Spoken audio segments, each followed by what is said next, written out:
கர்த்தர் அதிசயங்களை செய்கிறார். ஊழியங்கள் வழங்கும் ஜீவ வார்த்தை.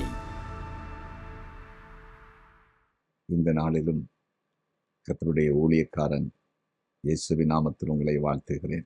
நீங்கள் ஆசீர்வாதமாயிருப்பீர்கள். அடியனுக்காகவும் நீங்கள் ஜெபித்துக் கொள்ள வேண்டும். கர்த்தருடைய கிருபை அடியனை தாங்கி நடத்துவதற்காக அடியனுக்காகவும் ஜெபித்துக் கொள்ளுங்கள்.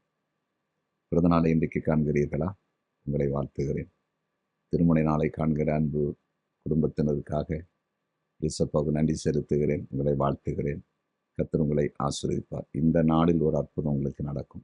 நிச்சயமாக நடக்கும். இயேசப்பாவை நம்புங்க, அவரை விசுவாசிங்க, அவரை சார்ந்து கொள்ளுங்க.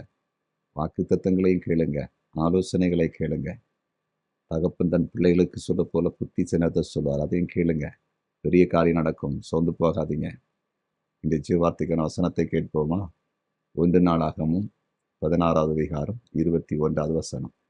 அவர்களை ஒடுக்கும்படி ஒருவருக்கும் இடம் கொடாமல் அவர்கள் நிமித்தம் ராஜாக்களை கடிந்து கொண்டு அவர்கள் நிமித்தம் ராஜாக்களை கடிந்து கொள்ளுவார். இந்த ஜீவார்த்தின் தலைப்பு உங்களுக்காக கடிந்து கொள்ளுவார். பாருங்களேன், ராஜாக்களை கடிந்து கொண்டாராம். யாருக்காக? அவருடைய பிள்ளைகளுக்காக.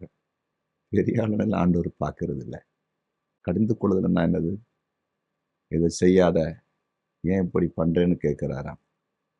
ஆண்டவருடைய பிள்ளைங்களை, அவரை நேசிக்கிற பிள்ளைங்க, சின்னவங்களோ பெரியவங்களோ, அதெல்லாம் அவர் பார்க்கறது இல்லை. அவருக்கு வார்த்தைக்கு யார் செவி கொடுக்குறாங்களோ, அவருடைய வார்த்தையின்படி யார் நடக்கிறாங்களோ, அவரை யார் நேசிக்கிறாங்களோ, அவர்கிட்ட யார் பழகுறாங்களோ, அவங்க எந்த ஜாதியா இருக்கலாம், எந்த கோத்திரமா இருக்கலாம், அழகுள்ளவங்களா இருக்கலாம், அழகு இல்லாதவங்களா இருக்கலாம், பணம் இல்லாதவங்களா இருக்கலாம், பணம் இருக்கிறவங்களா இருக்கலாம், படித்தவங்களா இருக்கலாம், படிக்காதவங்களா இருக்கலாம். ரொம்ப அவர் நேசிச்சு என்ன செய்வார் தெரியுமா? அவங்கள யாராவது எதிர்த்தாங்கன்னா, அவங்களுக்கு ரொம்ப யாராவது செய்தாங்கன்னா, அவங்கள்ட்ட ஆண்டவர் சீறிடுவார், கோவப்பட்டுருவார். என்ன, என் பிள்ளைங்களுக்கு ரொம்ப எழும்பி இருக்கிறீங்க, கேட்குறது ஆள் நினைச்சிங்களா அப்படின்னு சொல்லிட்டு ஆண்டவர் பேச ஆரம்பிச்சிருவார். அவர் அப்படி பேச ஆரம்பிச்சாருன்னா எப்படி இருக்கும்? ஆண்டவர் நம்ம, அதாவது ஒரு சாதாரண ஒரு மனுஷன் வச்சுடுங்களேன், ஒரு சாதாரண ஒரு நிலையில் ஒரு கூலி வேலை செய்கிற ஒரு ஏழை சகோதரன் வச்சுடுங்களேன். அவர் எல்லாருமா சேர்த்து நெருக்கிறாங்க, கஷ்டப்படுத்துகிறாங்க. ஒரு பெரிய பணக்கார மனுஷன், அந்த ஊர் தலைவர், அல்லைன்னா அந்த மாவட்டத்துடைய ஒரு பெரிய அதிகாரி அல்லது ஒரு மாவட்ட கலெக்டர் வச்சுடுங்களேன், வந்து என்ன இந்த மனுஷனை கேட்கறதுக்கு ஆளுங்க நினைக்கிறீங்களா, என்ன எல்லாரும் போட்டு நெருக்கிறீங்க அப்படின்னு அவங்க சார்பில் வந்து நின்னாங்கன்னா யாராவது எடுத்து நிற்பாங்களா?